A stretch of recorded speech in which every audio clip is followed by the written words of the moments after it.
I took my 16-year-old sister in to help her, but my useless husband saw it as an opportunity to put his 2 inches manhood to bad use.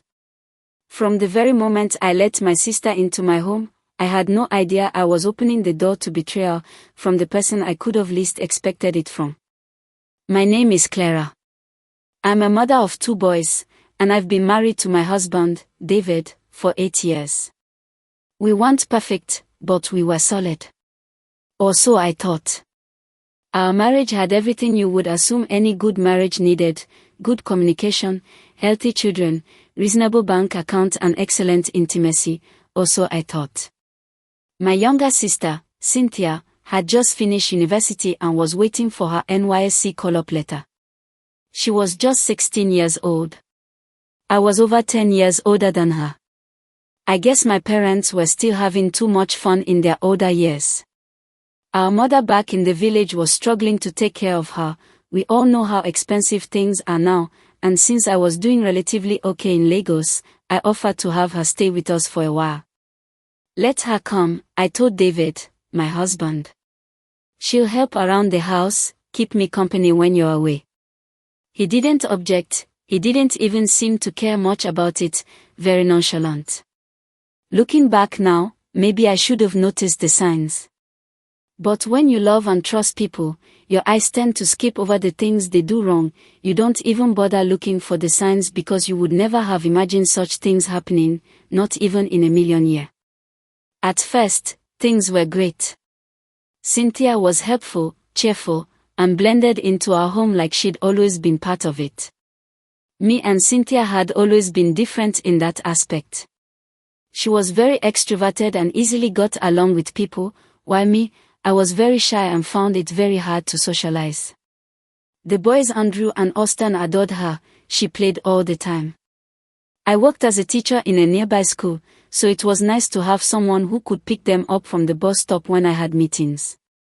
Sometimes David would get home before me, and she'd already have made dinner and then everyone would eat and enjoy. Cynthia had always been a very good cook, so I didn't even have to worry about that. But then little things started happening. I came home and I noticed that David was wearing cologne even when he didn't go anywhere. The same man who doesn't normally care about his looks was now making sure his beard was well trimmed and his clothes were well ironed. I would smile, thinking he was trying to impress me, but for where? His demeanor towards me wasn't special, he was just the same old David towards me. But sometimes, I would notice him chatting so much with somebody and he would have that lover boy smile and laugh the whole time. I thought I was overthinking, so I just brushed it off.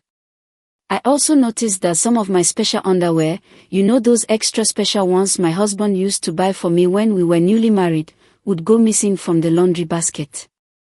One day, I walked into the kitchen and Cynthia quickly tucked her phone away, giggling. I asked her what was funny. Just TikTok videos, she said. But I had that feeling that she was hiding something. I know my sister very well, so it was easy for me to detect when she was keeping something from me, plus I didn't want to believe the thoughts that were coming to my head. Cynthia is just 16, she was too naive and didn't know anything about special underwear, right? Anyway, I came home earlier than expected one day, and the house was too quiet. I found David and Cynthia sitting too close on the couch in the upstairs parlor. They jumped apart like kids caught stealing meat from the pot once they saw me. Everything about them was screaming suspicious. My eyes locked on David. "What's going on here?" I asked. He gave a dry laugh. "What are you talking about?" "We were just watching a movie." Still, I said nothing. I told myself maybe I was just being paranoid. Besides, work had been very hectic for my husband recently. I didn't want to burden him with my paranoid worries, especially since I wasn't sure of anything yet. And mind you, in over 10 years of being married to David, I had never had a reason to suspect my husband was cheating. He has always been loyal, at least to the best of my knowledge. It wouldn't make sense of him to do it with my underage sister now. He wouldn't betray me like that, or so I thought. Months passed. Cynthia had been living with us for about 5 months when I suddenly noticed her mood started changing. She was moodier, quieter, more withdrawn, and that was all very strange from the usual Cynthia that was always very cheerful and bubbly. I figured maybe she was stressed, or maybe she missed our mom. I tried to console her, but there was no change. Then one day, I overheard a conversation she was having on the phone. She was crying in the bathroom. I went to knock to ask if she was okay, but before my hand landed on the door, I heard her say, "I don't know what to do. What if she finds out?" She was talking about me. I knew immediately. What if I find out what? I suspected she was hiding something from me, but this just confirmed it. That night I couldn't sleep. The next day, I waited till everyone had left the house and it was just me and Cynthia. I asked her to go and hand wash some of my clothes because they were delicate fabric and I didn't want them in the washing machine. So while she was at it, I sneaked into her room quickly and I took her phone and went through her WhatsApp. I knew it was wrong to do that, but I didn't care about ethics at this point. And that's where I saw it. Chats with David, my own husband. At first, just innocent messages. "Thanks for lunch. Your food tasted really good, you looked pretty today." But then it got worse. "When are we seeing each other again? My wife will come home late, I can't stop thinking about the last time. I miss you.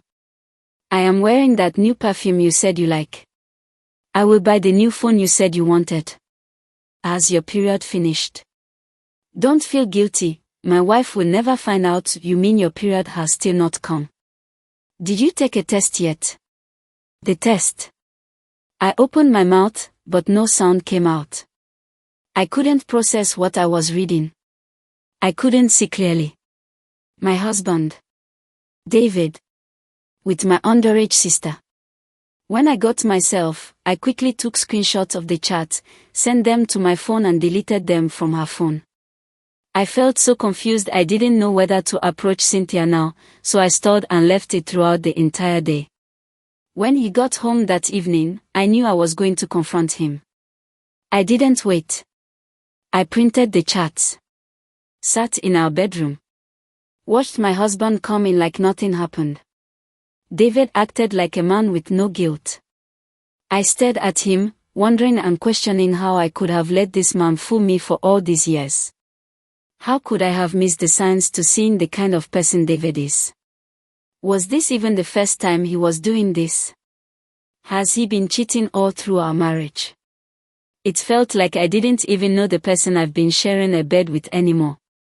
He stared at me and asked, "Why are you looking at me like that?" I didn't say anything, rather I called Cynthia and she appeared in the room. She looked scared, of course she was.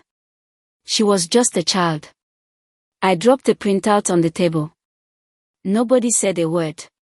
I saw as David's eyes widened when he realized what they were.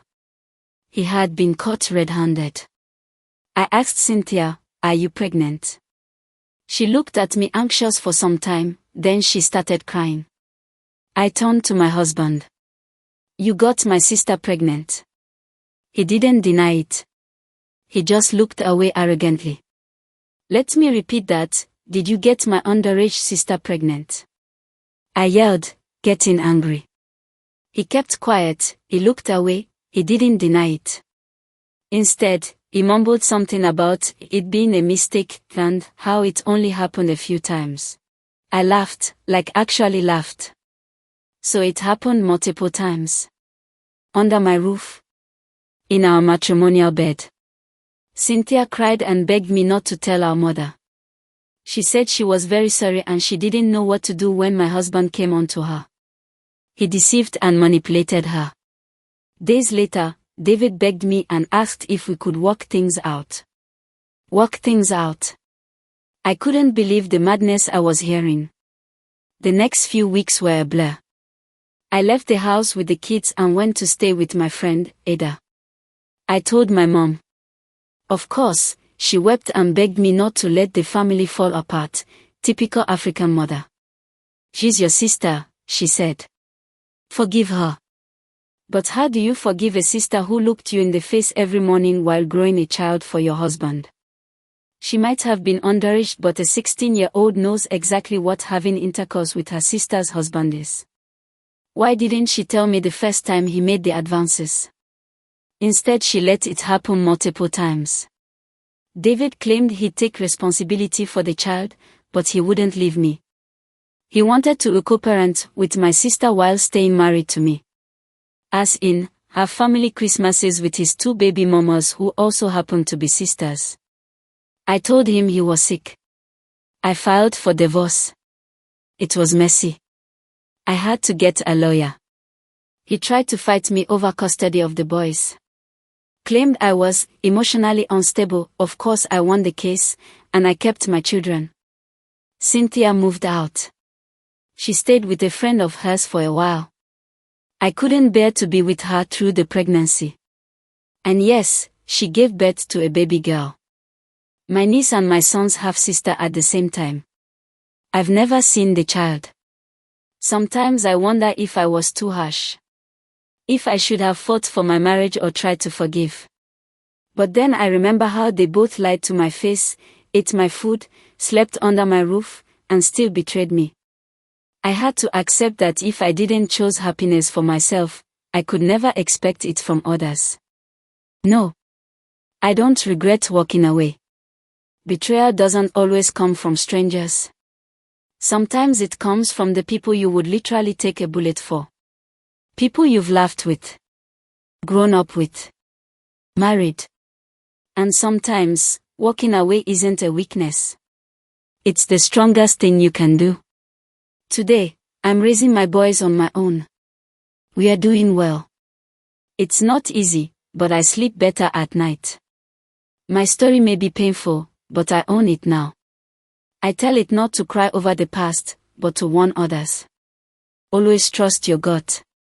Even when it's telling you something you don't want to hear.